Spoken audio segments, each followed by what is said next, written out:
Stop, stop, stop, stop, stop. Stop, stop, stop, stop, stop, stop. Stop, stop, stop, stop, stop. Stop, stop, stop, stop, stop, stop.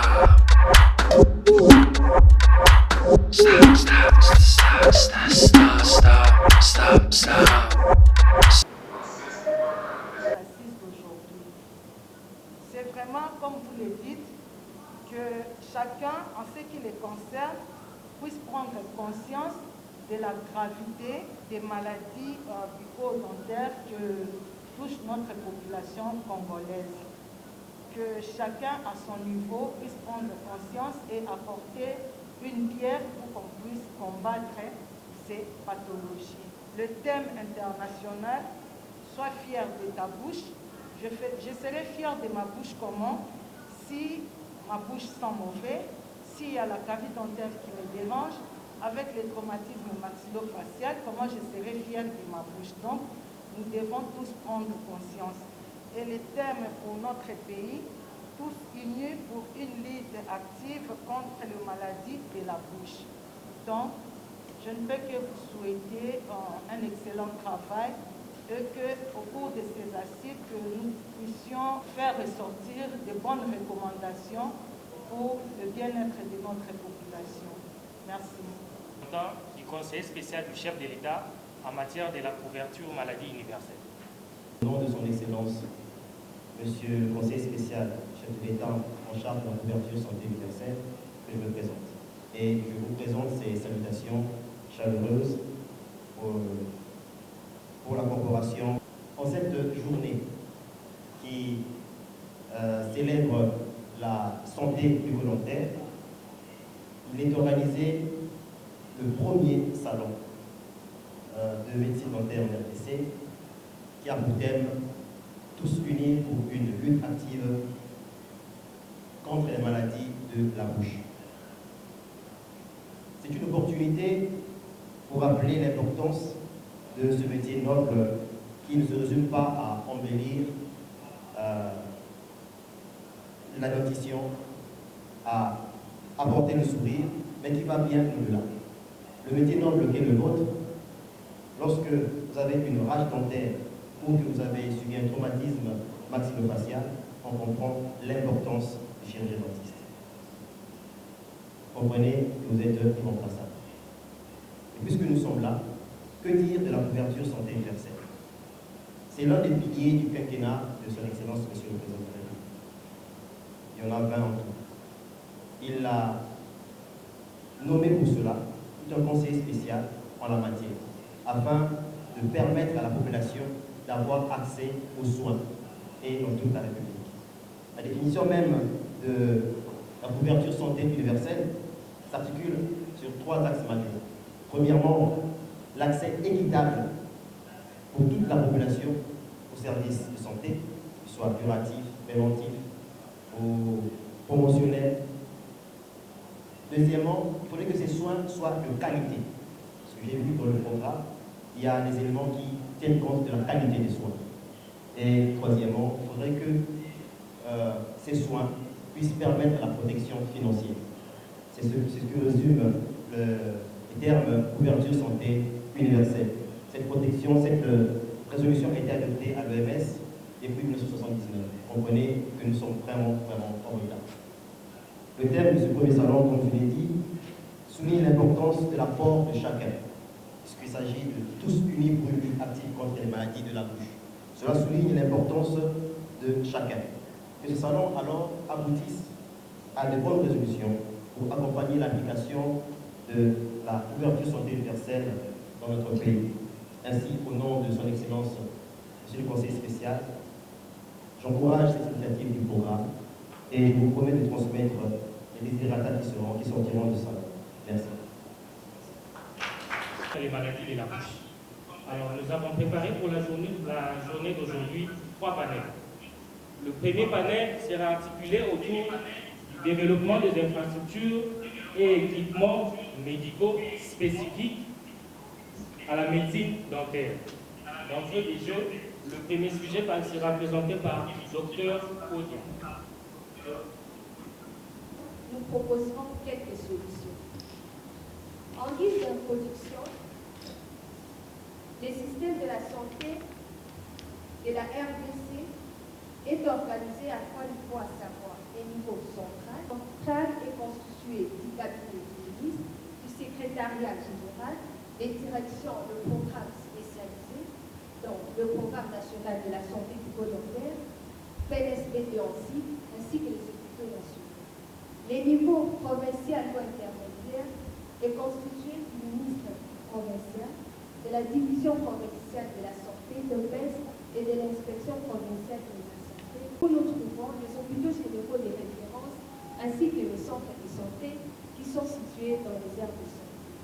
Pour ce qui concerne notre exposé d'aujourd'hui, nous allons plus nous atteler sur les niveaux périphériques parce que c'est les niveaux opérationnels ou de mise en application de normes, de la politique, des directives ainsi que de stratégies définies au niveau central ou national.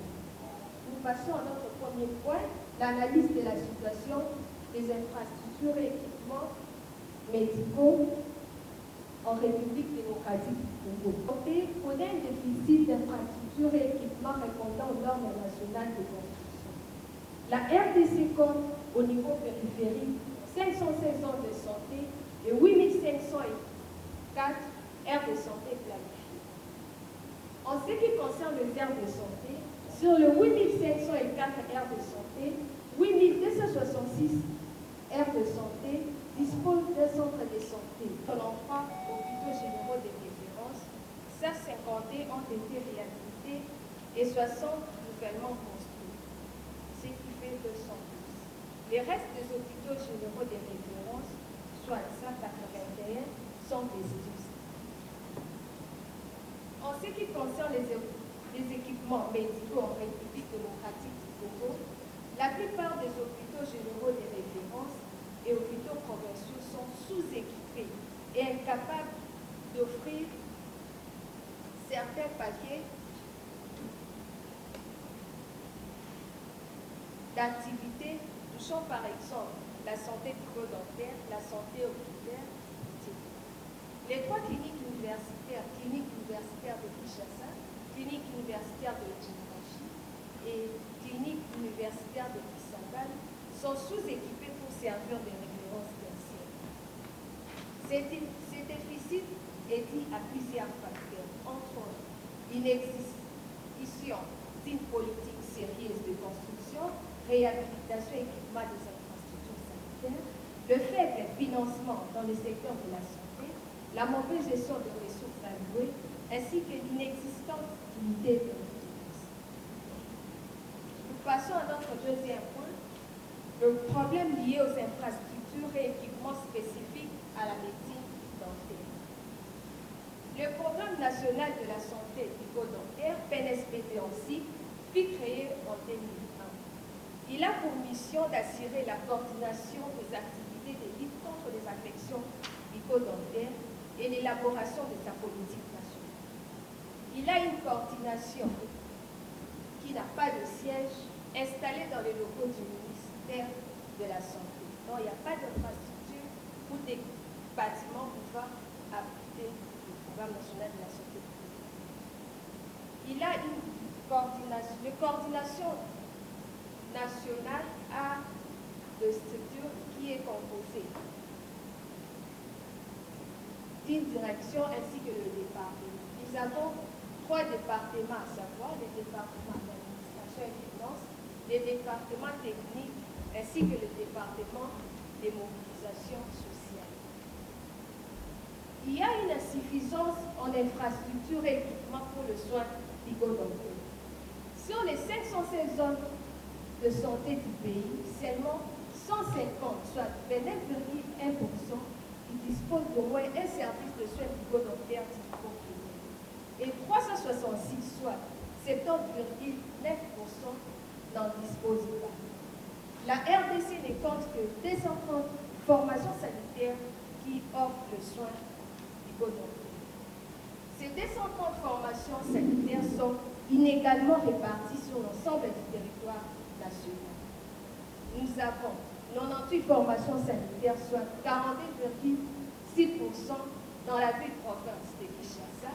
Nous avons 29 formations sanitaires, soit 12,6% dans la province de Congo central. Nous avons 25 formations sanitaires, soit 10,8% dans la province de Haut-Katanga. Nous avons 14, soit 6, formations sanitaires dans la province du Nord Kivu.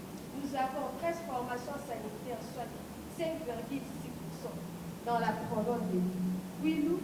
Nous avons 8 formations sanitaires, soit 3,5% dans la province de Sud Kivu.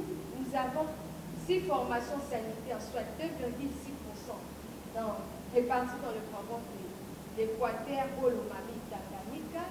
Nous avons 5 formations sanitaires, soit 2,2% dans la province de la Tchoko. Nous avons 2 formations sanitaires, soit 0,9% réparties dans les provinces de Kasaï oriental, Kasaï central, Maniema, Lualaba, Bawele, Ituri, Maïdombe, Poiro ainsi que Sud. Nous avons une formation sanitaire, soit 0,4% répartie dans les provinces de Sankourou, Mongala ainsi que Kasaï. Et enfin, nous n'avons aucune formation sanitaire répartie dans les provinces de Lomami, Owele, Nord-Ubangi ainsi que la Tchouane. Sur les 230 formations sanitaires, 98 formations sanitaires, soit 42,6%, appartiennent au secteur public. Et la plupart de ces formations sanitaires sont sous-équipées parce que les services qui existent là sont rendus opérationnels par les médecins dentistes. Et ils s'organisent en groupe de 4 ou 5. Ils achètent un fauteuil, souvent c'est un fauteuil qui n'est pas équipé, et avec quelques matériels, ils rendent les services opérationnels. Et tout ça, c'est dans le souci d'être engagé dans un hôpital de l'État. 28 formations sanitaires, soit 12,2%, appartiennent aux confessions religieuses ainsi que des ONG. La plupart de ces formations sanitaires sont équipées parce qu'ils ont l'appui de partenaires. 104 formations sanitaires, soit 45,2%, appartiennent au privé. La plupart de ces formations sont sous-équipées parce qu'ils n'ont pas l'appui de partenaires. Là, à notre extrême gauche, nous avons un service de soins bucco-dentaires répondant aux normes. Nous avons une salle qui est assez suffisante, il y a suffisamment de l'espace, et ainsi le fauteuil dentaire est bien équipé avec tous les accessoires possibles. À notre extrême droite, nous avons aussi un service de dentisterie appartenant à une confection religieuse. Celui-ci également. Évaluer la notion de gravité tient compte normalement d'une bonne connaissance de l'anatomie de la sphère où nous devons travailler, où nous sommes en train de pratiquer, et une maîtrise de la pratique d'un examen clinique qui est systématisé, c'est-à-dire en fonction de chaque type de pratique et de chaque raison, et la réalisation des examens ciblés, des examens essentiels, complémentaires, et évidemment une expérience dans le domaine pour la prise en charge de cette profession. C'est ainsi que pour les examens ciblés, ici nous donnons tout simplement quelques principes. Quand il s'agit de la manurie, compte tenu de la pauvreté de notre population, alors vous pouvez demander un panoramique, ça peut vous donner un diagnostic ou alors un profil de filet si vous êtes au niveau de la manurie. Au niveau de l'étage moyen, vous pouvez demander le water ou le blondo juste pour évaluer les cavités orbitaires et sinisiennes. Et au niveau des nez, nous avons l'incidence qui porte même son nom, qui est l'incidence des eaux propres du nez. et ainsi que l'arcade zygomatique peut être évalué par le cliché que nous appelons l'incidence de X. Mais cependant, à l'heure actuelle, où le scanner, même à $150, on peut le réaliser, nous estimons que pour une meilleure prise en charge, ça ne sert à rien de trop tergiverser avec des examens qui, si vous n'êtes pas chevronné, vous pouvez être buté à un problème d'interprétation. Alors il faut demander tout simplement un CT scan qui vaut la peine pour toutes les régions et que les lésions sont convenablement visualisées pour alors une meilleure prise en charge. Ici, il est important juste de vous montrer qu'il existe une relation très importante du point de vue anatomique, bicane maxillofaciale et les blessures ou les lésions. Vous voyez, la région où nous travaillons, nous avons des vaisseaux sanguins, notamment, il y a des artères, vous voyez, nous avons des nerfs, nous avons tous les muscles possibles, et que cette physiologie est caractéristique même des types de lésions et un fondement dans la manière de voir comment prendre en charge ces lésions. C'est ainsi que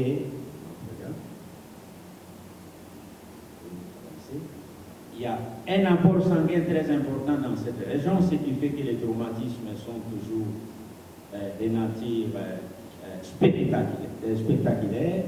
Il y a la présence des dents dans la bouche, nous avons des voies respiratoires et même les os maxillaires sont imbriqués et adjacentes au niveau des os du cerveau. Nous avons des glandes salivaires. Eh bien, c'est un complexe qui n'est pas isolé et donc il est associé à plusieurs organes dont il faut tenir compte pour sa prise en charge, ce qui demande une certaine habilité importante pour juger et pour planifier. C'est comme ça que les manifestations importantes que nous retrouvons du point de vue littérature et du point de vue nos recherches et la clinique de tous les jours, vous avez les déplacements osseux, vous avez les troubles de l'articulation ou les troubles du visage, les tuméfactions, les douleurs et les saignements. Ça, c'est ce que nous allons retrouver tous les jours. Mais attention, attention, c'est traumatisme. Nous avons ce que nous appelons les signes d'urgence. Ce sont notamment l'asphyxie, l'hémorragie, la cécité traumatique et le choc. Et l'asphyxie ici, ça constitue les urgences des urgences. Si vous traînez, eh bien, notre patient, le temps qu'il cherche même tout simplement un taxi, il ne sera pas. Et même pour l'hémorragie. Mais la cécité ici traumatique, il s'agit d'une cécité du nerf ophtalmique qui peut être optique plutôt, qui peut être coincé ou qui a été amputé, et ce qui demande une chirurgie d'urgence, et il faut une évaluation préalable, et le CT scan est encore pour rendez-vous. Donc, et quand nous avons la nosmie et la l'innovée des liquides céphalo-rachidien ici, là, vous voyez déjà que ça, c'est un cas qu'il faut travailler avec l'équipe de neurochirurgie. Et toutes ces manifestations cliniques, c'est ce que nous vivons régulièrement. Voilà pourquoi c'est complexe et que leur prise en charge demande une certaine maîtrise. Qu'en est-il de la prise en charge? Mesdames et messieurs, il y a d'abord des préalables dans la prise en charge de cette fracture. 1. Une bonne connaissance anatomique de ces lésions et une bonne connaissance des caractéristiques cliniques, radiologiques et la biomécanique de cette région, ainsi que des fractures maxillofaciales. Et l'habilité technique et manuelle appropriée est exigée pour chaque praticien dans l'hôpital général de référence là où il est. Et bien sûr, même si on nous a parlé des problématiques des infrastructures, mais vous ne pouvez pas prendre en charge ce traumatisme maxillofacial s'il n'y a pas un plateau technique équilibré. Pour ne pas dire un plateau technique complet, peut-être qu'on n'en trouvera pas, mais au moins équilibré, ça peut permettre de soulager quand soit fait et être à jour avec les connaissances de base pour une meilleure prise en charge. Ici, s'agissant de la prise en charge des atteintes des tissus mous, je vous présente cette image-là, qui est une dame qui a été traumatisée par un taxiste, comme d'habitude. Et ici, dans un hôpital général de référence, le chirurgien qui reçoit la patiente peut bien sûr prendre en charge pour un parage chirurgical en respectant les principes essentiels ici.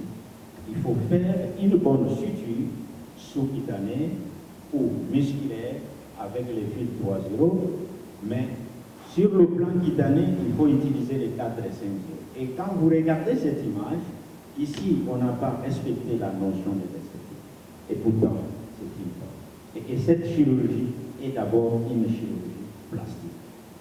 Et si vous n'avez pas l'habilité technique de pouvoir manipuler les 5 0, les 6 0, les 4 0, alors il faut tout simplement référer le cas à un niveau tertiaire pour une meilleure prise en charge, puisque l'esthétique est parmi les qualités de vie exigées en post-opératoire.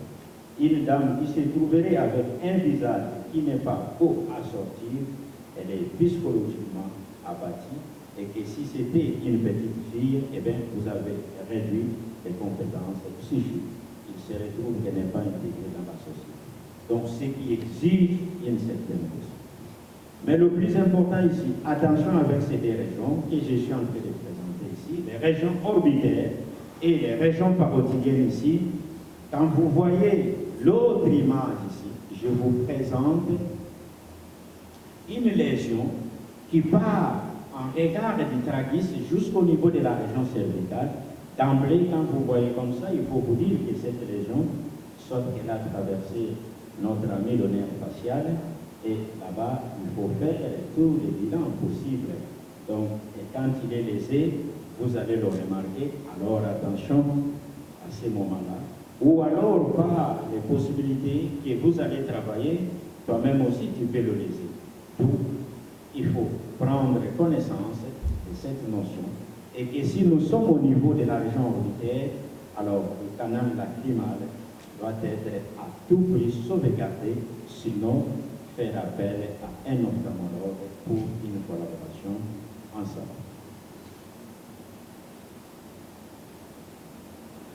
Et ici, je vous présente une prise en charge d'une fracture mandibulaire isolée, et ça soit chez les enfants, et ça soit chez les adolescents, et ça soit chez les adultes. Ici, lorsqu'elle est isolée, si c'est au niveau sagittal, médiane, ou parasymphysaire, qu'elle soit angulaire, vous pouvez la prendre en charge dans un hôpital général de référence. Si la technique appropriée à l'heure actuelle, qui est le sociétaise, ne peut pas être appliquée, mais ici, l'immobilisation nous donne toujours de très bons résultats. Nous n'allons pas aller toujours dans la plus haute technique, puisque même celle-ci, avec un seul trait de fracture, vous avez un très bon résultat, pourvu que vous puissiez bien revoir si l'occlusion a été bien établie.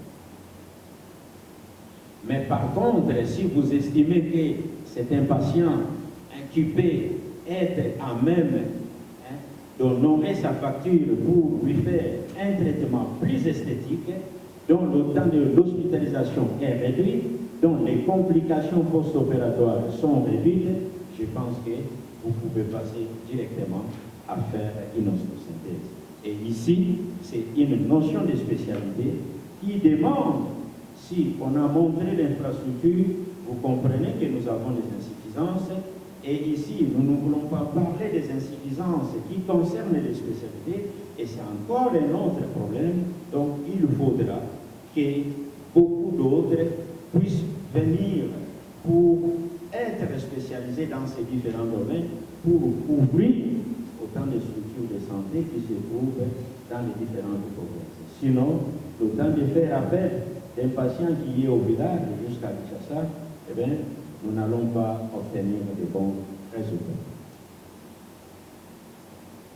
Ici, je vous présente une fracture qui est bifocale. Il y a une fracture angulaire de l'autre côté autre image, et une fracture sagittale au niveau de la région montée.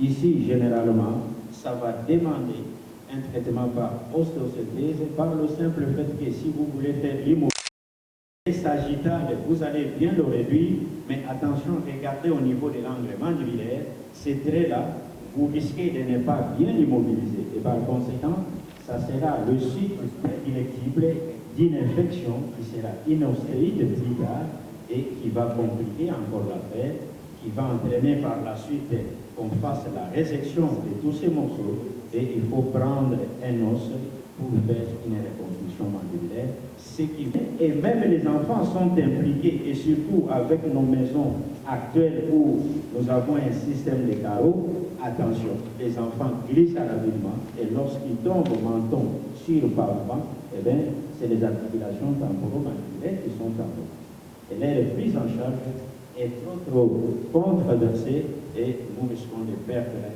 la qualité de vie de nos enfants puisque la croissance mandibulaire n'est pas encore faite. Ici, c'est un trait de fracture qui peut être soigné soit par l'osteosynthèse, ici nous l'avons fait par l'osteosynthèse, puisque le patient avait de quoi pouvoir supporter le coup, mais vous pouvez aussi le faire par l'immobilisation.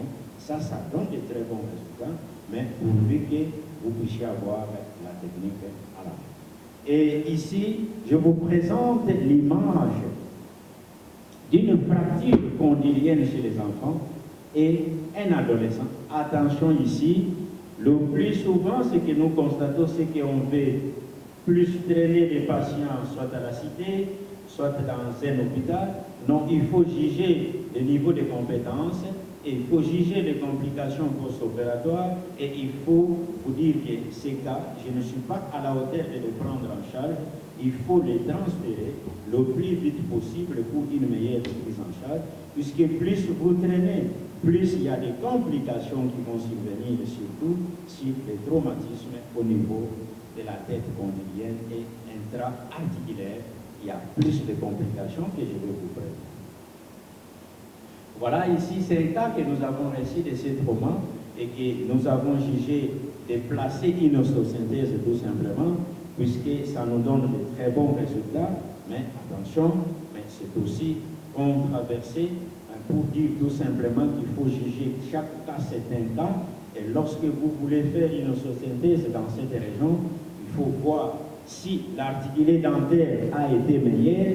Là, on peut encore demander qu'il y ait l'immobilisation, reposer les atteintes, même si le condyle ne rentre pas dans sa position initiale, mais pourvu que l'articulé dentaire soit normal, ça, il n'y a pas assez de soucis. Et si le malade peut marcher, autant mieux, il n'y a pas de problème, puisque avec cette fracture, il y a toujours aussi des complications, même avec la technique de l'osteosynthèse. Ce qui fait que nous nageons entre 56% pour l'osteosynthèse et 40 quelques pourcents pour d'autres techniques que nous utilisons d'usage d'immobilisation du patient.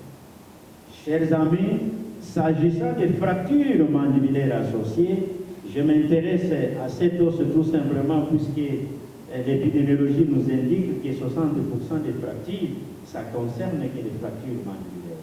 Et bien sûr que je vais parler pour d'autres parts. Alors, lorsque cette fracture est associée à l'asphyxie, à l'hémorragie et d'autres signes ici, il ne faut plus traîner avec le malade. Si c'est une asphyxie, directement, il faut appliquer les techniques d'urgence si vous avez les compétences. Et si vous n'en avez pas, il faut transférer le cas directement, puisque là, c'est une urgence vitale. En moins de quelques minutes, si vous traînez avec le patient, nous allons le perdre. Ne cherche même pas à faire l'immobilisation, ne cherche même pas à vouloir voir s'il s'agit quel type de fracture. Étant donné que vous avez ces signes en présence, ça constitue une urgence. Et nous avons perdu beaucoup de cas, puisqu'ils ont beaucoup plus traîné à la cité, tout simplement à la recherche de poser un diagnostic de certitude avec précision pour savoir qu'il s'agit de quel type de fracture. Et dans les manœuvres de tenter pour trouver une solution, eh bien, nous avons perdu les vies.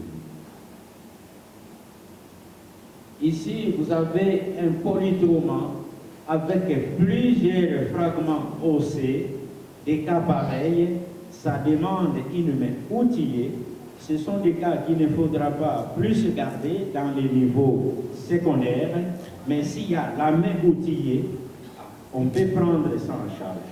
Mais jusqu'à l'état actuel de nos connaissances, nous avons encore beaucoup de difficultés compte tenu du nombre de spécialistes dans le domaine pour la prise en charge de ce traumatisme. Et ici, ce sont des fractures, chers amis, des maxillaires. Notamment ici, je présente l'effort 1 sans déplacement. Et s'il y a un léger déplacement, avec notre technique d'immobilisation, ça peut encore aller. Vous pouvez trouver des bons résultats. Mais lorsque vous avez un déplacement important, donc ça ne sert à rien d'immobiliser le malade. Ici, il faut transférer le cas pour une osseosynthèse. Et si vous estimez que vous êtes capable à même de faire l'osseosynthèse, ici, vous pouvez le faire. Et à ce moment-là, ça va donner des très bons résultats. À l'ère actuelle de la nouvelle technologie, comme ça s'est fait à cancérologie, nous avons ce que nous appelons la chirurgie en 3D. C'est une chirurgie où on nous reproduit déjà l'image de la maladie en 3D et nous calculons, nous faisons même la simulation de l'intervention bien avant la chirurgie et même le résultat et même la reconstruction.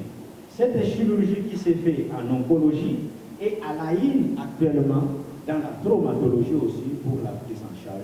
C'est pour limiter les complications, c'est pour améliorer l'esthétique, c'est pour diminuer le temps de l'intervention et les résultats sont fantastiques. Est-ce qu'il n'y a-t-il pas de conséquences? Il y en a beaucoup. Et ici, j'insiste beaucoup plus sur les enfants et les adolescents. Attention, les troubles de l'articulé dentaire et cinétique mandibulaire ici. Notre ami dysfonctionnement de la thème qui est avec les trois composantes principales, la douleur, les claquements articulaires, chers amis, ici c'est fréquemment. Et si c'est chez les enfants, nous arrivons jusqu'au niveau de l'ankylose des articulations temporomandibulaires. Et lorsque nous en avons, ça devient encore une chirurgie très lourde et qui demande pas mal de moyens. Et même post-chirurgie, eh bien, l'expérience nous montre que vous n'êtes pas à 80% sûr de dire qu'il n'y aura plus de complications ou de risques. Et surtout, j'insiste chez les enfants, puisque la croissance n'a pas encore fini son travail, eh bien, l'oestrogénèse est encore dans une phase active et ici, il faut faire trop attention. Et lorsqu'il y a perturbation de cette croissance, chers amis, vous avez un enfant qui a un profil d'oiseau qui change. Si c'est unilatéral, vous allez voir que le maxillaire de notre côté, ça ne va plus évoluer. Mais si c'est bilatéral, vous allez voir que la mandibule est reculée en arrière et le maxillaire supérieur est en train d'avancer. L'enfant ne sortira plus. Ce sont les cas que nous sommes en train de suivre. Et donc c'est difficile. Il faut une insertion, il faut un service autre pour accompagner l'enfant avec les notions beaucoup plus importantes d'intégration à la vie sociale. Et bien sûr, les risques sceptiques, infectieux, vous les avez, mais aussi, nous avons beaucoup de décès. Beaucoup de décès, puisque ces traumatismes, comme je vous ai présenté, les régions sur lesquelles nous travaillons, ont bien des nerfs, ont bien des vaisseaux, et s'entraînent beaucoup de dégâts. Et lorsque vous traînez, et que la prise en charge est en retard, eh bien, nous connaissons beaucoup de décès avant même d'arriver au l'immunisation. En conclusion, nous disons ceci, que les traumatismes maxillofaciaux dans les hôpitaux généraux de référence, bien sûr, ils peuvent être pris en charge. Mais ils peuvent être pris en charge à condition que vous ayez une connaissance appropriée sur la région auquel vous voulez travailler, anatomique, clinique, radiologique pour bien interpréter les choses, et la physiologie de ces traumatismes et leurs caractéristiques. Et à côté de cela, il faut associer l'habilité technique et manuelle et un plateau technique équilibré. Ça, ce sont des conditions sine qua non pour prendre en charge des cas au niveau secondaire. Et si vous n'êtes pas dans ces niveaux-là, donc directement, il faut référer les patients, puisque la qualité de vie s'ensuit.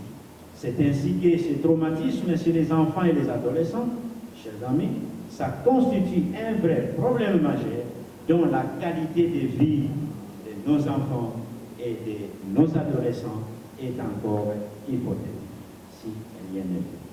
Voilà, j'ai dit et je vous remercie. Merci beaucoup, professeur Nimi, pour votre exposé.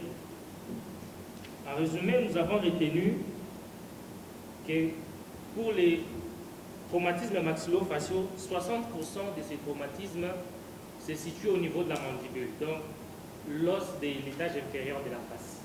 60%.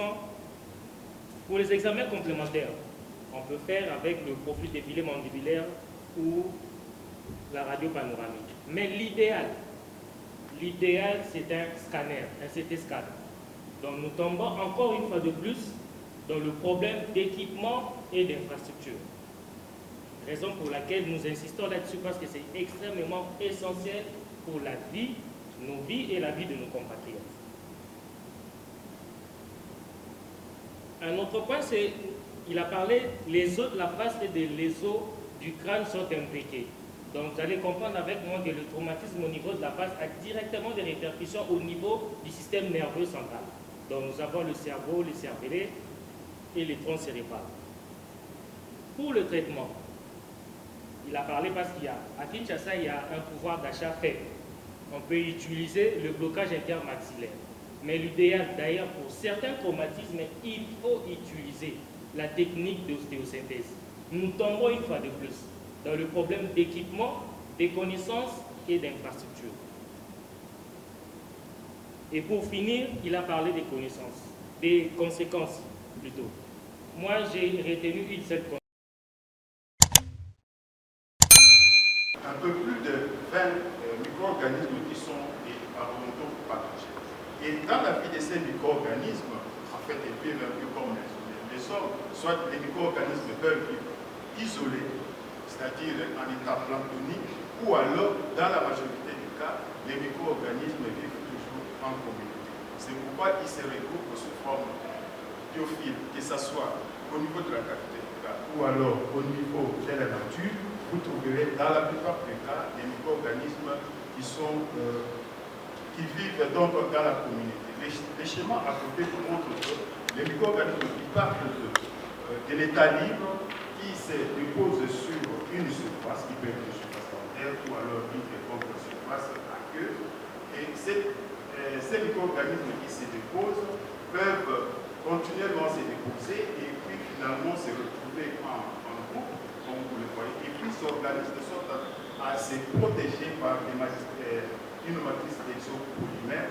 Et c'est au fil du temps, quand cette plaque dentaire s'ouvre, alors ce biofilm vit avec le temps. Et donc, ce biofilm qui vit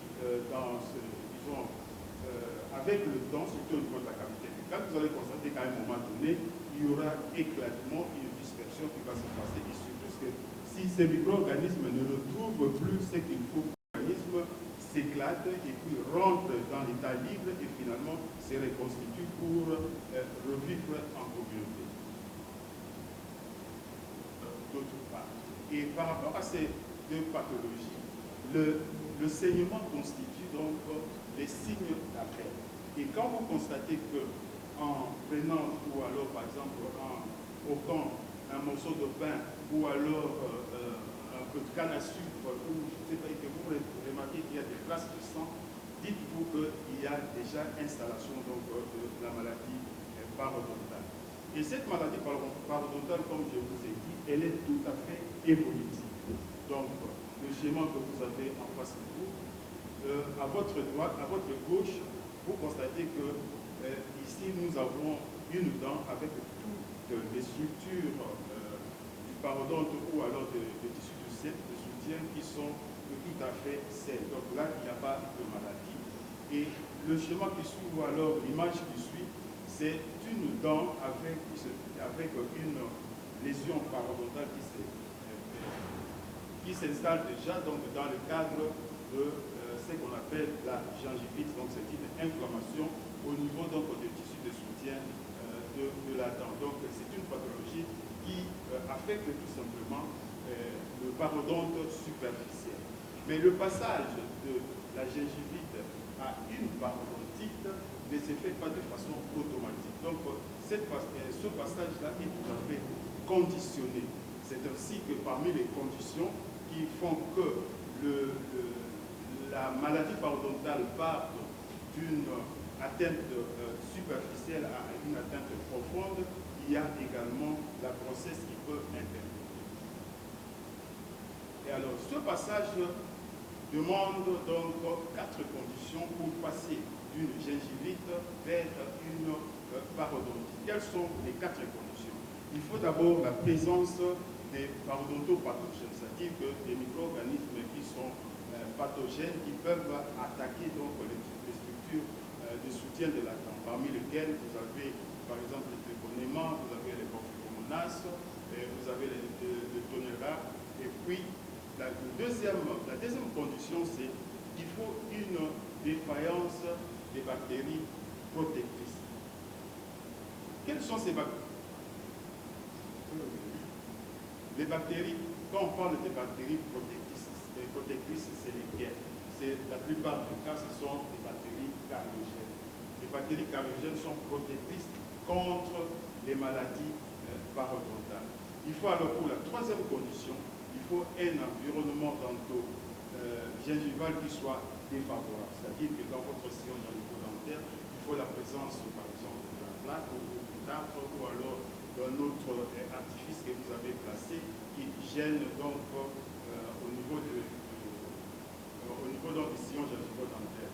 Et la quatrième condition, c'est-à-dire qu'il faut une défaillance du système de défense de l'organisme. Et ici, dans cette quatrième condition, la grossesse se retrouve également comme une des conditions qui peut initier une maladie parodontale. Et alors, pour qu'une maladie parodontale se manifeste également, il faut un mécanisme. Et dans ce mécanisme, nous allons ici parler de 3 catégories de mécanismes. Il faudrait d'abord que, comme nous l'avons montré avec la formation de la plaque dentaire, il faut d'abord que les micro-organismes colonisent le site. Et notre site ici, c'est la surface dentaire. Il faut, en deuxième lieu, il faudrait également que ces micro-organismes qui ont colonisé le site puissent avoir un effet de neutralisation, qu'ils puissent neutraliser les systèmes de défense de l'organisme. Et en comme troisième catégorie, il faudrait alors que ces micro-organismes soient capables de détruire le tissu de soutien. Et alors, ce mécanisme, qui intervient dans la destruction du tissu parodontal, se fait de 2 manières, soit directement, soit indirectement.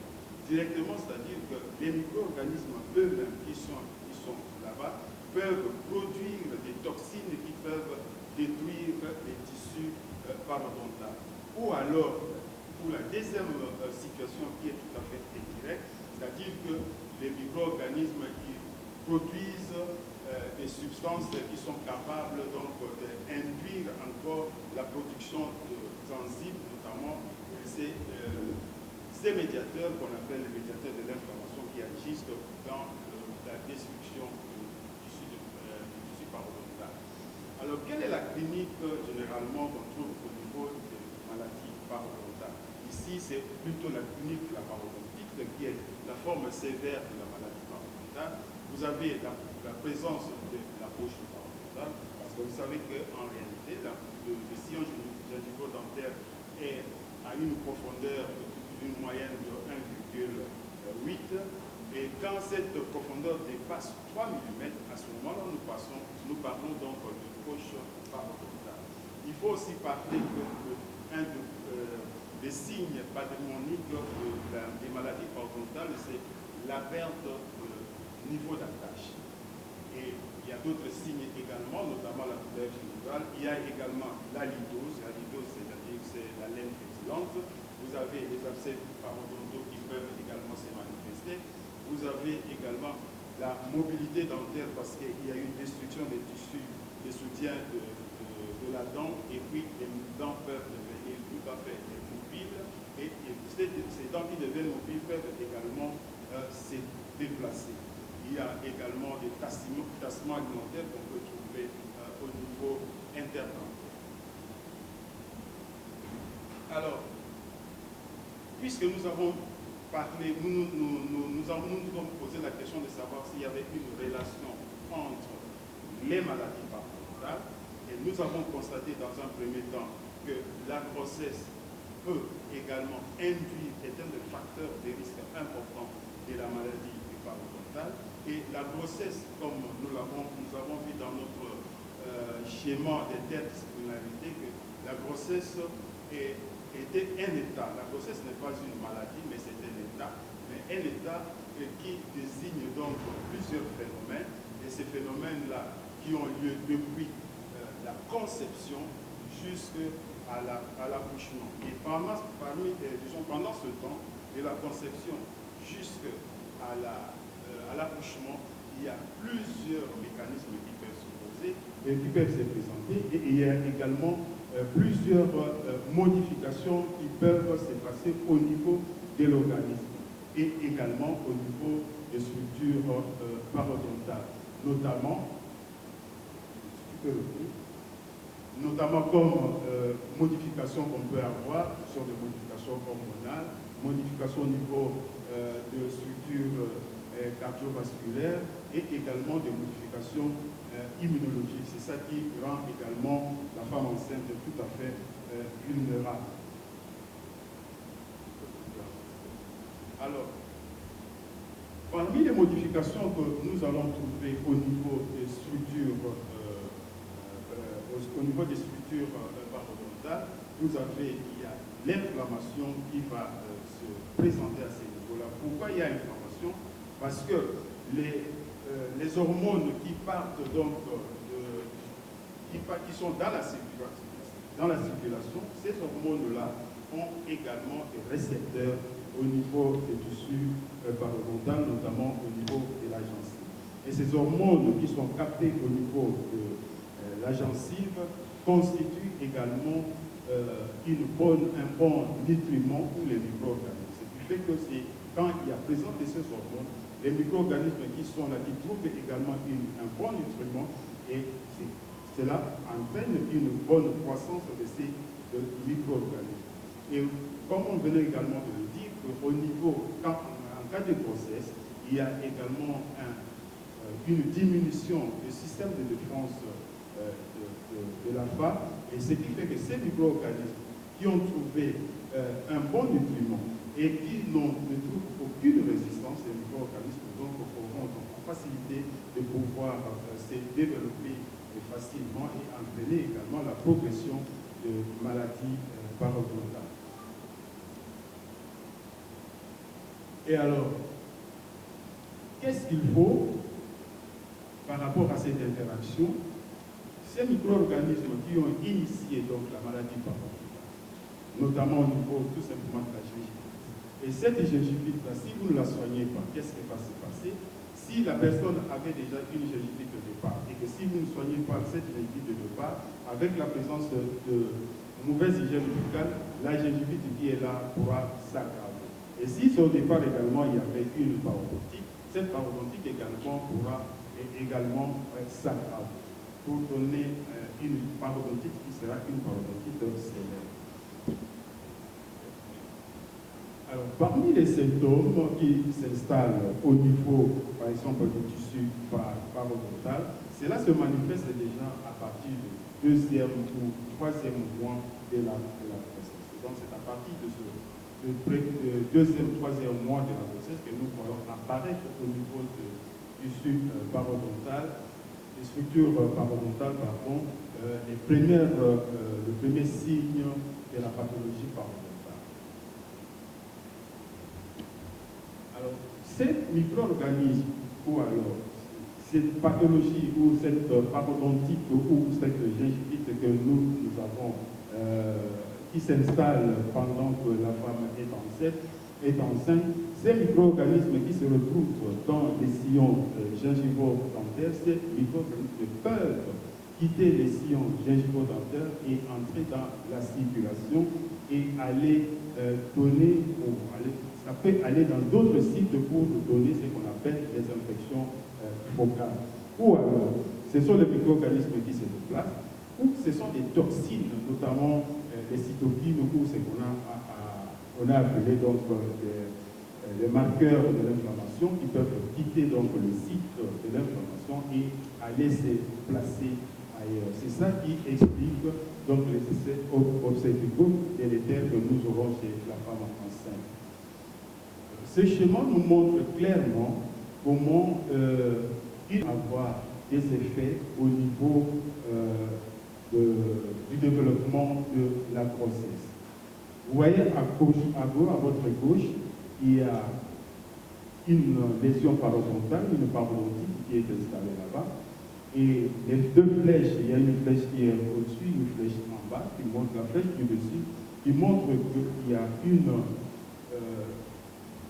une voie directe donc, de déplacement des micro-organismes. Donc les micro-organismes peuvent quitter le tissu parodontal et aller donc par voie sanguine et aller se fixer au niveau donc,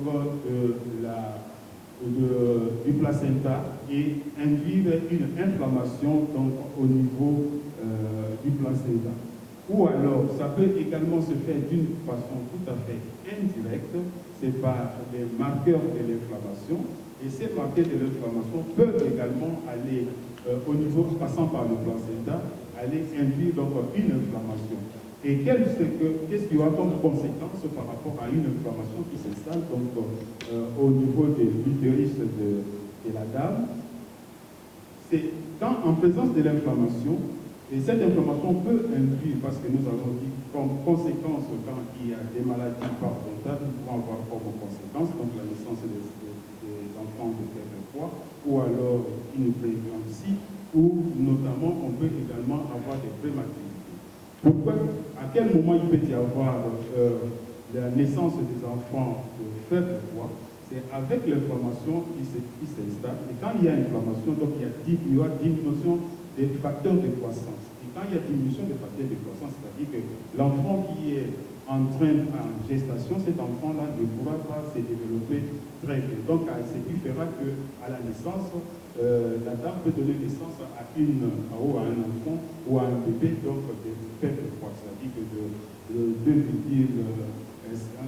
un poids inférieur à 2,5 kg, ou alors il peut y avoir une infection qui peut s'installer au niveau d'un des organes des enfants. Et en cas de cette infection, quand il y a infection, c'est-à-dire que cet enfant peut naître de façon tout à fait prématurée, ou alors il peut y avoir une mort intra-utérine. Et par rapport aux infections qui partent, ici nous avons vu les infections qui partent du tissu parodontal, il peut également avoir des infections qui peuvent partir de bas vers le haut, et surtout c'est les dames qui développent une vaginite. Alors, nous pouvons avoir une dame ou une femme enceinte qui, d'une part, a au-dessus ou au niveau supérieur une infection qui est installée au niveau du parodonte, ou alors est également au niveau bas une inflammation qui est, disons, une vaginite, et les deux infections peuvent entraîner et aggraver une inflammation au niveau donc, de structure utérine, et dans ces conditions-là, donc, il y aura donc beaucoup plus de conséquences, soit du point de vue de la prématurité ou alors du point de vue de pré-éclampsie, ou alors même au niveau des enfants hypotrophes, c'est-à-dire des enfants qui naissent avec un poids inférieur à 2,2 kg. Donc c'est ce mécanisme-là qui prouve et qui montre que l'infection parodontale peut avoir un effet néfaste au niveau donc, du développement de la grossesse chez une femme enceinte. Alors qu'est-ce qu'il faut faire? Ce Ce qui est mieux de faire, c'est de commencer la prévention avant la grossesse. Et vous allez constater que dans les pays nantis, la prévention vaut très bien parce que chaque citoyen est appelé à consulter au moins une fois l'an. Mais ce qui ne se passe pas chez vous. Donc, il est aussi difficile de demander, c'est tout à fait difficile de demander à une femme qui veut contracter une grossesse, avant de contracter la grossesse, on lui demande d'assainir d'abord sa cavité fécale. Donc, c'est une condition qui est tout à fait un peu difficile, mais qu'est-ce qu'on peut demander tout simplement à tout un chacun d'entre nous? C'est l'hygiène bucco-dentaire. Et cette hygiène bucco-dentaire ne nécessite pas grand chose, c'est tout simplement avec sa brosse à dents. Un simple brossage, tout simplement, peut résoudre énormément de problèmes. Comme traitement curatif, qu'est-ce qu'il faut faire? Et c'est surtout au premier trimestre. Au premier trimestre, c'est la période où il y a organogenèse. Et quand il y a cette formation des focales, donc il faut agir avec beaucoup plus de précautions. Il faut éviter donc de faire n'importe quel type de traitement.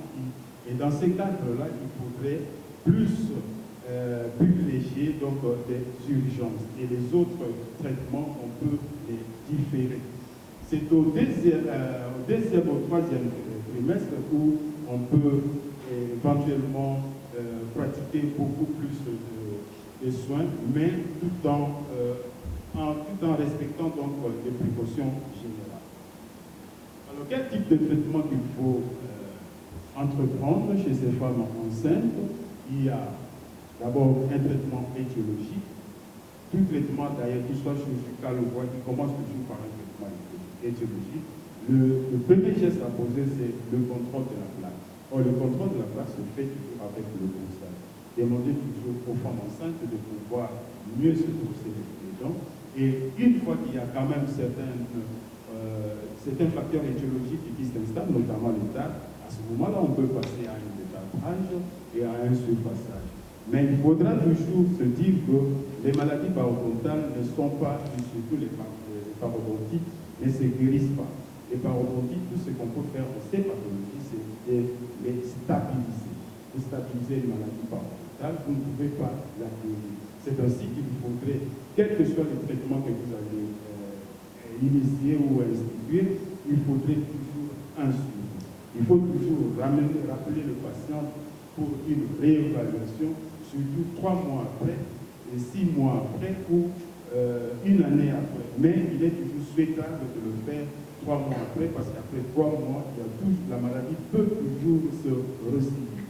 Au cas où vous avez initié votre traitement étiologique et que vous constatez qu'il faut passer à un stade un peu plus supérieur, à ce moment-là, vous allez pratiquer un traitement chirurgical, mais il faut toujours se le dire, après le traitement chirurgical, il faut un suivi. Il faut un suivi, une réévaluation du traitement que vous avez mis en place. Alors, quelles sont les recommandations que nous pouvons donner ici? C'est il faudrait, dans un premier temps, faire le dépistage. Le dépistage est tout à fait important pour une femme enceinte. Il faut pouvoir donner l'information. Quand vous soignez une maladie parodontale, il faut toujours expliquer aux patients la cause, le développement et le devenir de cette pathologie. Sinon, ça sera un cercle vicieux. Vous soignez, vous pouvez faire un traitement le plus sophistiqué possible, mais si le malade lui-même également ne se prend pas en charge, si le malade n'a pas été motivé, n'a pas été convaincu, ça ne servira à rien. Donc le traitement ne va toujours pas échouer. Donc c'est ainsi que pour ces patients ou ces femmes enceintes, il faudrait, pendant les consultations prénatales, il faut passer l'information à ces femmes enceintes. Et il faudrait leur montrer comment il faut contrôler la présence de la plaque. Or, nous savons que nous avons dit qu'au niveau de la cavité buccale, les micro-organismes sont toujours en permanence. Une fois que vous les nettoyez, quelques temps après, les micro-organismes se réorganisent pour reformer la plaque. Donc il faudrait toujours demander aux patients ou alors aux femmes enceintes, puisque c'est le cas ici, de pouvoir se brosser régulièrement et leur montrer comment cela doit se faire. Et ce qu'il faut également, c'est limiter chez ces femmes enceintes le stress. Comment vous devez limiter ce stress-là? C'est en écoutant les séances de traitement. Il faut faire qu'il y ait des séances très longues. Il faut écouter ces séances. Il faut également s'assurer que ce malade que vous allez soigner, ou alors cette femme enceinte que vous allez soigner, ne va pas... donc il faut tout faire pour que les douleurs ne puissent pas se manifester. C'est ainsi qu'il faut de temps en temps également associer les analgésiques. Il faut également privilégier certains types d'anesthésie. Il ne faudrait pas donner n'importe quel type d'anesthésie, notamment la mépivacaïne, donc il ne faudrait pas donner ça chez les femmes enceintes. Alors, qu'est-ce qu'il faut? Est-ce que la question que nous nous sommes posée au début, est-ce qu'il y a une relation entre les maladies parodontales et les femmes enceintes? Effectivement, il y a un lien qui existe entre les maladies parodontales et les femmes enceintes. D'ailleurs, ce lien est tout à fait bidirectionnel. La grossesse induit les maladies parodontales. C'est comme les maladies parodontales notamment ont un effet négatif sur le développement de la grossesse. Alors, qu'est-ce qu'il faudrait faire dans la suite? C'est que toute patiente ou toute femme enceinte, il faut toujours prendre des précautions pour les orienter, soit vers le chirurgien dentiste ou les parodontistes pour qu'on puisse très bien assurer leur hygiène bucco-dentaire et pour qu'ils puissent garder leur dents saines. Merci, je vous remercie pour votre attention.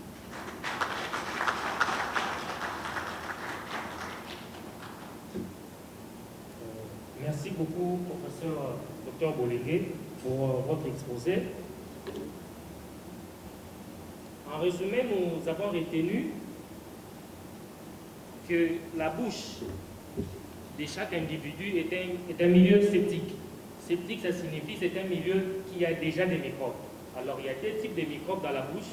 Il y a des microbes qu'on appelle des microbes commensaux et des microbes pathogènes. Les microbes, d'une manière générale, dans chaque individu, il y a 150 espèces, tel que le prof vient de le dire, et 20 exemples. Donc, moi, je vais m'atteler plus sur les conséquences.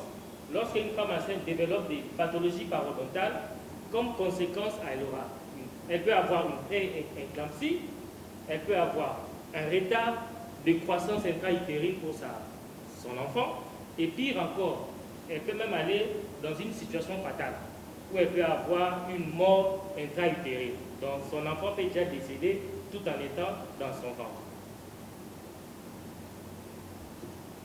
Ainsi, nous avons clôturé pour le premier panel. Nous allons maintenant débuter avec le deuxième panel. Donc, ceux qui ont des préoccupations ou des questions peuvent prendre leur mal en patience. Nous allons commencer avec la séance de discussion à la fin des deux panels. Comme ça, je appelle le docteur Bazeboso. Le partenaire devrait prendre en compte le besoin en approvisionnement en intrants spécifiques, médecine dentaire.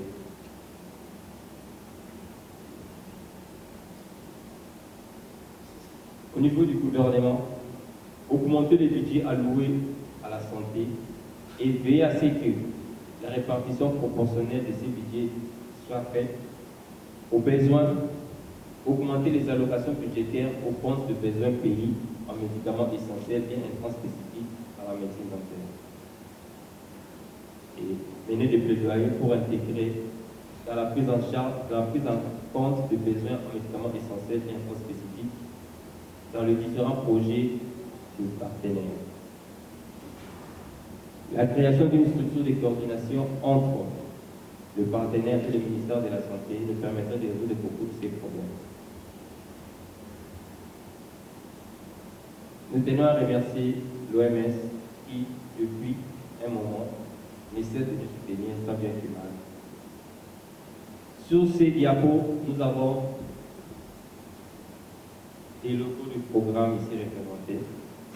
Et le programme de santé bucco-dentaire à ce jour n'est soutenu que par l'OMS. Si au moins 2 de ces partenaires, ici représentés par leur logo, regardaient un peu la situation de la santé bucco-dentaire, c'est décider d'appuyer au financement que nous dispose l'OMS leur part, on aura à résoudre beaucoup de problèmes sur l'approvisionnement en intraspécifique.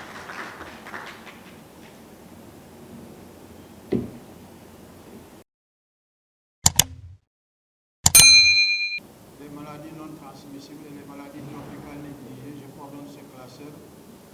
Et c'est à ce titre que je travaille beaucoup avec le programme de santé bucco-dentaire du ministère de la Santé. Je pense que le docteur Alex Kabouya, avec qui on en discute pratiquement à longueur de semaine pour voir comment booster ce domaine de la santé bucco-dentaire. Quand j'ai reçu l'invitation que hier matin, parce que l'invitation n'était pas venue à temps, les programmes étaient déjà ficelés jusqu'à dimanche. Je lui ai dit au téléphone que j'allais tout faire pour faire un saut au niveau de cette rencontre pour dire bonjour à tous ceux qui sont présents et vous encourager sur ce que vous êtes en train de faire. Je crois qu'Alex certainement vous en parlera. Vous n'êtes pas sans savoir que l'OMS en a calé les maladies non transmissibles comme étant une des priorités du moment. Et la santé bucco-dentaire occupe actuellement une place prépondérante au niveau de l'Organisation mondiale de la santé. Et nous sommes en train de restructurer tous ces programmes pour voir comment accompagner encore beaucoup plus les pays dans le cadre de la lutte contre ces maladies non transmissibles. Je me félicite d'ailleurs du dernier intervenant qui a mentionné un peu ce que l'OMS est en train de faire pour pousser au niveau des pays pour que ces programmes puissent aller de l'avant. Mais ceci étant dit, il y a un motif de satisfaction parce que quand j'ai pris les programmes en 2017 après le départ de mon collègue Adolphe Kongolo et que j'ai pris ce programme dans les maladies non transmissibles, il n'y avait pas beaucoup de bruit autour de ce programme. Je me demandais même si ce programme existait au niveau du ministère. Mais je vois que depuis 2019-2020, surtout en 2020, qu'il y a eu un vrai progrès au niveau du ministère de la Santé de lancer ces programmes pour les rendre beaucoup plus vivants au niveau du pays. Et à ce titre, vraiment, je me félicite de cela, où il y a une bonne collaboration entre le programme santé bucco-dentaire et le programme NOMA, qui déjà, lui, a déjà un financement au niveau de l'OMS, et ça permet à ce niveau-là d'aider ce programme de santé bucco-dentaire, puisque les deux se localisent presque au même endroit. Donc, on ne peut pas les séparer. On a dit, bon, il faut les coupler pour pouvoir aller beaucoup plus vite, au lieu de faire des programmes séparés. C'est à ce titre que ces deux programmes travaillent vraiment ensemble avec nous et on est en train de pousser. Il y a aussi notre motif de satisfaction. Quand je regarde les sujets tels que vous avez structuré les panels, c'est quand même assez cohérent. C'est très très bien fait et j'ai trouvé que c'est motivant de travailler sur ça. Et ce que je relève de tout ce qui est fait, le premier intervenant qui a intervenu a mentionné, j'ai retenu 2 éléments essentiels. 2 éléments essentiels. Ce n'est pas que les autres, ce n'est pas important. Mais quand j'ai regardé la présentation, la couverture, surtout en matière de santé bucco-dentaire, au niveau du pays, c'est extrêmement faible. Elle a mentionné ça dans son intervention en parlant de 29 et quelques pourcents sur l'ensemble des zones de santé, si je ne me trompe pas. C'est très très faible en matière de développement de santé bucco-dentaire en santé publique à ce niveau, au niveau du pays. Le deuxième élément dans ces recommandations, elle a fait une des recommandations qui m'a beaucoup marqué, c'est d'améliorer la gestion des ressources humaines. Je pense qu'on ne peut pas parler de santé bucco-dentaire en ignorant ce volet. C'est vrai que vous avez mis beaucoup de poids au niveau des équipements, au niveau des infrastructures, mais tout cela doit reposer sur les ressources humaines qu'il faut d'abord avoir et puis les ventiler de façon assez homogène au niveau du pays pour avoir une bonne couverture. Ce qui me permet d'aller à la deuxième présentation où le présentateur a montré combien aujourd'hui le pays est avancé en matière de... Ce n'est pas un paradoxe. Parce que si la santé publique n'avance pas très vite, la médecine spécialisée va le relayer, va relayer cette santé publique et elle va aller beaucoup plus vite qu'elle. Et ce qui montre bien qu'il y a des capacités en matière de renforcement des ressources humaines.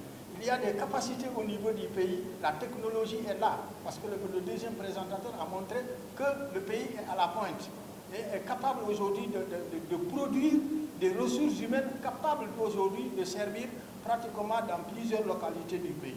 Et ça, ce sont des bases sur lesquelles il faut travailler pour aller de l'avant.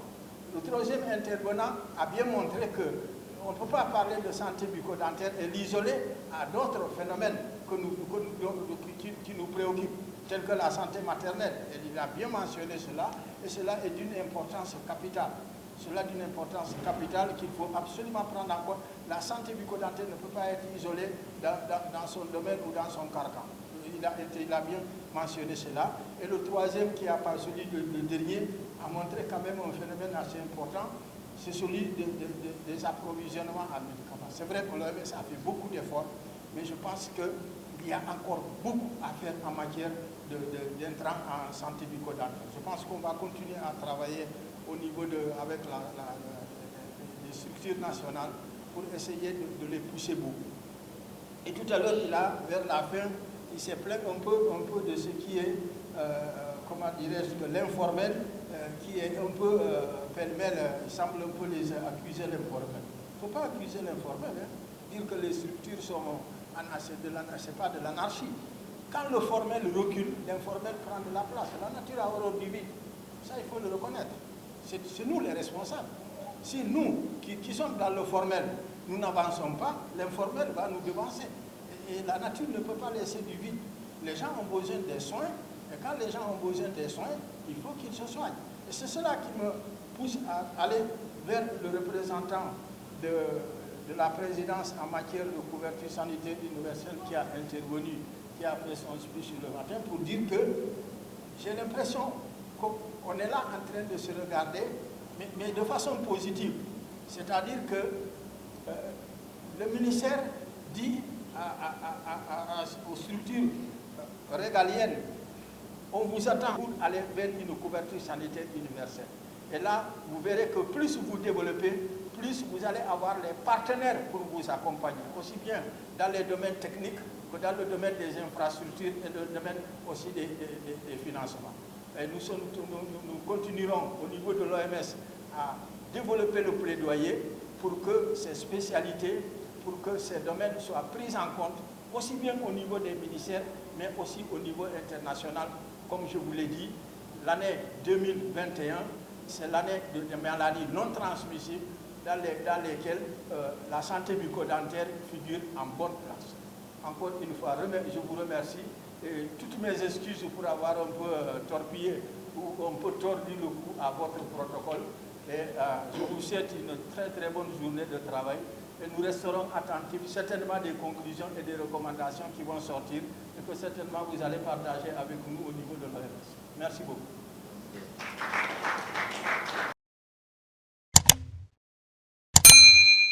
Les études faites par les grandes nations ont montré que pratiquement 72% va au niveau opérationnel, au niveau périphérique, c'est-à-dire au niveau des hôpitaux et des centres de santé, ce qui est très bon.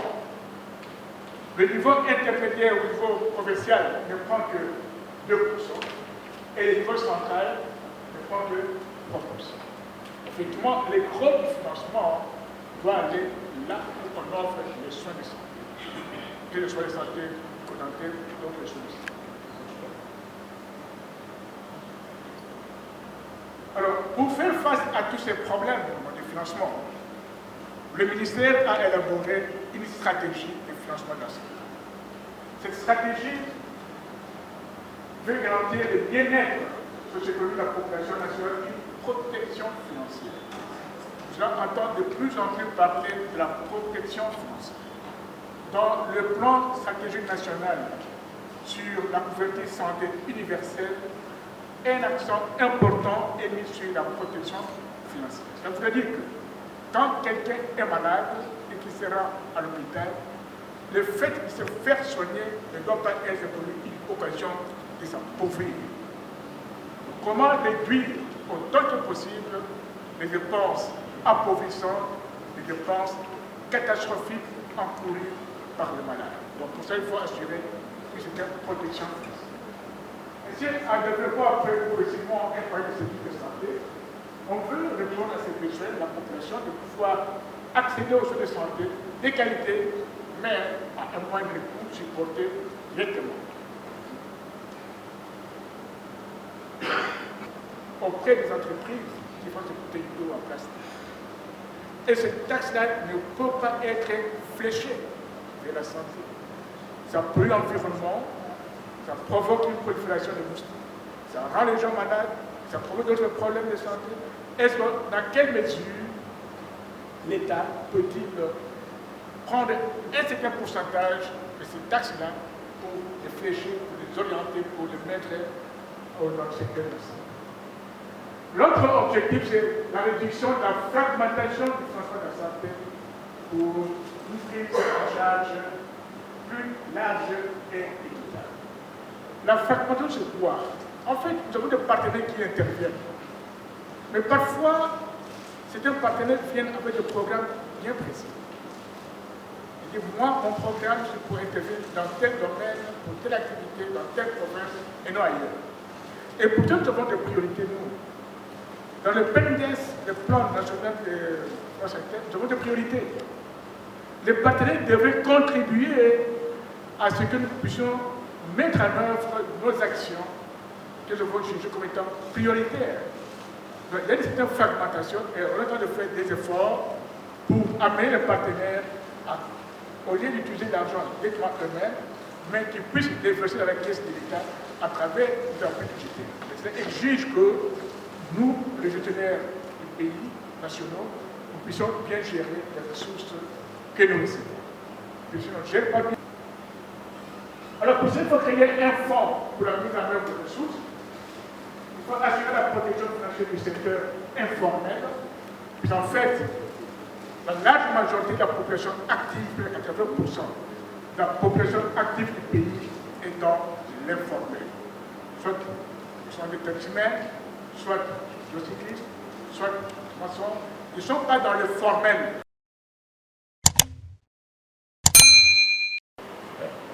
Je voudrais donner quand même une information importante qui est initialement reconnue comme facteur de risque qui est beaucoup plus la consommation de l'alcool et la consommation du tabac. C'est depuis des années que la courbe est en train de s'inverser maintenant dans le domaine du cancer.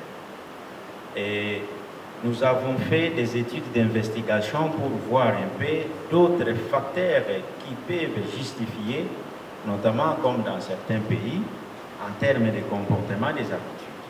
Et là, nous sommes allés dans le milieu studiantin où nous étions en train d'évaluer un peu la fréquence des comportements des habitudes homosexuelles. Et sur 2090 quelques étudiants que nous avons identifiés avec un questionnaire, nous avons obtenu une fréquence de 73%, dont ce sont des hommes et des femmes qui ont pratiqué pour leur premier rapport, qui est un rapport homosexuel. Et à l'heure actuelle, par cette pratique et tant d'autres, le human papillomavirus est intégré dans l'étiologie pathologique, ce qui fait que le rapport homosexuel à l'heure actuelle entre en jeu et il équilibre même les facteurs étiologiques de ces cancers. Et la récente étude ou le mémoire de spécialisation qui a été fait chez nous aux cliniques universitaires a démontré que parmi les facteurs étiologiques, l'alcool et le tabac, c'était à 45%, et nous avons trouvé des malades qui n'étaient pas consommateurs d'alcool et de tabac, mais qui ont développé plus de cancers, au-delà même de 50%. Et maintenant, les études restent à voir si nous pouvons, toutes les fois que nous sommes en train de poser un diagnostic de ces cancers, rechercher au même moment les human papillomavirus pour confirmer l'hypothèse selon laquelle les pratiques homosexuelles sont à même d'entraîner le développement de ces cancers. Donc c'est pour dire qu'à l'heure actuelle, il n'y a pas que seulement le tabac et l'alcool, les pratiques homosexuelles, les infections homosexuelles contribuent énormément.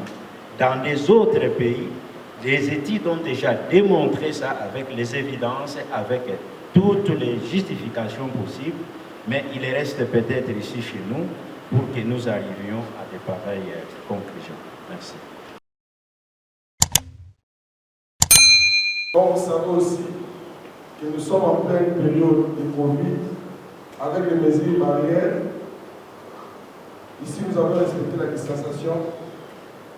Donc, on s'est placé à 1 mètre et chacun nous propose, parmi les mesures barrières, son produit légèrement pour le lavage des mains. Donc, on peut utiliser son produit légèrement. En attendant que les experts du programme puissent étudier la question pour vous recommander l'identité qu'il faut, Chalina vous propose son produit Chalina. Son produit, son dentifrice violent. Merci. Contre les maladies de la bouche. Ici, est de rappeler que aujourd'hui, dans notre pays, le programme national de la santé bucco-dentaire est cet organe technique du ministère de la Santé qui traite de toutes ces questions de lutte contre les maladies de la bouche. Et je me rappelle quand nous avons un caprice de taxation de prix, chacun met son prix.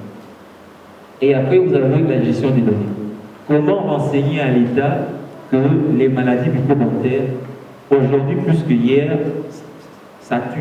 Parce que les complications de carie dentaire, j'en suis sûr, beaucoup aujourd'hui meurent des complications de la carie, des complications des autres affections bucco-dentaires qu'on en mourait hier. Et si on n'arrive pas à établir un bon circuit de collecte de données, on ne sera pas à renseigner à l'État que le taux de mortalité est en croissance. Parce que finalement, dans la politique de financer, on regarde toujours est-ce que cette maladie, elle est virulente, est-ce qu'elle tue beaucoup pour qu'on dise qu'on y mette l'argent.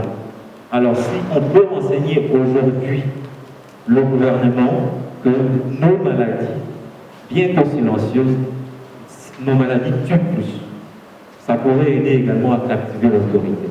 Et finalement, il faut qu'on arrive à mener le bon plaidoyer pour que le financement arrive et que nous puissions l'utiliser à bon escient. Parce que vous voyez, l'expert de la DEP l'a bien expliqué, le fonds peut être disponible, mais même quand on le donne, on voit toujours qu'il y a un problème dans la gestion efficiente des fonds. Donc nous ne devons pas tomber dans ce piège quand on va disponibiliser les fonds que nous puissions aller gérer. Il faut que nous puissions arriver à bien les gérer. Il ne reste qu'à vous remercier pour être venu participer à ce premier salon, tout en espérant qu'il y aura d'autres salons, il y aura d'autres occasions où on pourra se retrouver pour évaluer, pour réfléchir comment faire avancer la situation. Je compte beaucoup sur les aînés pour nous appuyer vraiment à avancer vers la bonne direction parce que c'est de votre sagesse que nous pourrons rester sur la bonne ligne pour avancer vers le développement que nous recherchons tous. Il y a Madame la représentante de l'Ordre national des chirurgiens dentistes qui voudrait dire également la déléguée, qui voudrait également dire un mot de la part de la présidente. Donc je peux l'accorder la parole quelqu'un souffre un peu avant que nous puissions aller pour le concours. Merci. Pour remercier le programme national de santé bucco-dentaire pour l'organisation de ce premier salon de médecine dentaire à l'occasion de la journée mondiale de la santé bucco-dentaire qui est célébrée dans le monde entier le 20 mars. Moi, je suis Dr Massia Lassessi, je représente l'ordre et nous vous assurons notre soutien pour accompagner le programme national de santé bucco-dentaire pour pouvoir faire ce plaidoyer au niveau de nos gouvernants pour pouvoir améliorer la santé bucco-dentaire dans notre pays et en RDC. Comme je l'ai dit tantôt, le programme de santé bucco-dentaire du ministère de la Santé, je peux le qualifier de jeune. c'est un programme en construction et c'est des programmes qui n'ont pas beaucoup certainement prêté à l'attention des partenaires. Mais depuis 2019-2020, l'OMS a mis l'accent sur les maladies non transmissibles, surtout pour cette année 2021. On a mis l'accent sur les maladies non transmissibles. Et depuis 2020, moi, je travaille beaucoup avec la santé bucco-dentaire. Ce n'est pas uniquement pour le niveau du ministère, mais voir un peu comment on peut développer cette santé bucco-dentaire, aussi bien au niveau national qu'au niveau des provinces. Et c'est ce travail que nous sommes en train de faire. Nous sommes actuellement dans la phase de conception, la phase de production des outils. Et ce domaine est très très avancé au niveau du ministère. Et nous pensons que bientôt tous les outils seront disponibles pour qu'on puisse aller de l'avant dans le développement de cette santé bucco-dentaire dans le pays. Effectivement, c'est ce que je disais tantôt, que le gap est extrêmement important. Et ce gap, d'ailleurs, a été constaté lors du scoping ou de l'analyse de situation dans le cadre de l'élaboration de la feuille de route pour la couverture sanitaire universelle.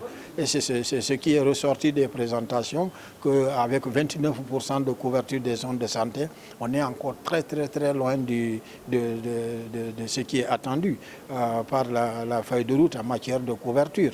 Donc nous devons travailler encore beaucoup plus, trouver toutes les stratégies. Et comme je l'ai dit, il faut beaucoup mettre l'accent sur le développement des ressources humaines et sur les infrastructures et les équipements. Et tout le reste va suivre. On ne peut pas parler d'infrastructures, parler d'équipements, comme on met l'accent souvent sur ces domaines, et les ressources humaines, ils n'y sont pas. Si on veut avancer, il faut des ressources humaines. Les ressources humaines doivent être sur place avant tout le reste. Sinon, vous amenez les infrastructures et les équipements, vous allez les mettre à la poubelle après parce qu'ils resteront 2 mois, 2 ans, 3 ans sans être fonctionnels et vous allez les détruire après. Donc il faut que les ressources humaines soient là. Et ce sont ces ressources humaines qui vont faire appel à ces équipements et ces infrastructures pour pouvoir développer le domaine. Et je pense que c'est dans ce cadre-là qu'on est en train de travailler beaucoup avec le ministère de la Santé. J'ai insisté sur ça. Et ça signifie que nous devons travailler en collaboration avec le ministère de la Santé, dans le sens où nous devons avoir encore beaucoup de gens dans ces domaines pour que nous puissions former les différentes personnes. Vous avez vu dans les statistiques qui ont été données, du point de vue structure de santé, et là où on retrouve les services qui s'occupent de la santé bucco-dentaire, c'est faible. Et moi, je n'ai pas voulu présenter aussi cette épidémiologie pour démontrer le nombre de personnels qui peuvent prendre en charge certains cas spécifiques, notamment les traumatismes maxillofaciaux dont j'ai intervenu aujourd'hui. Donc c'est un vrai problème et nous lançons encore un appel aujourd'hui à tous ceux qui peuvent donner aussi leur contribution dans ces domaines-là, de venir pour une formation appropriée, puisque nous avons insisté sur ça. Il faut une formation appropriée pour prendre en charge ces cas. Et donc nous invitons les médecins qui sont disponibles pour servir et de cette population à venir s'inscrire et suivre une formation appropriée pour la prise en charge de ces cas. Oui, nous pouvons aussi l'étendre chez l'homme. Il faut dire d'abord que la chirurgie orale et maxillofaciale, elle est d'abord une chirurgie plastique, puisque nous sommes au niveau du visage.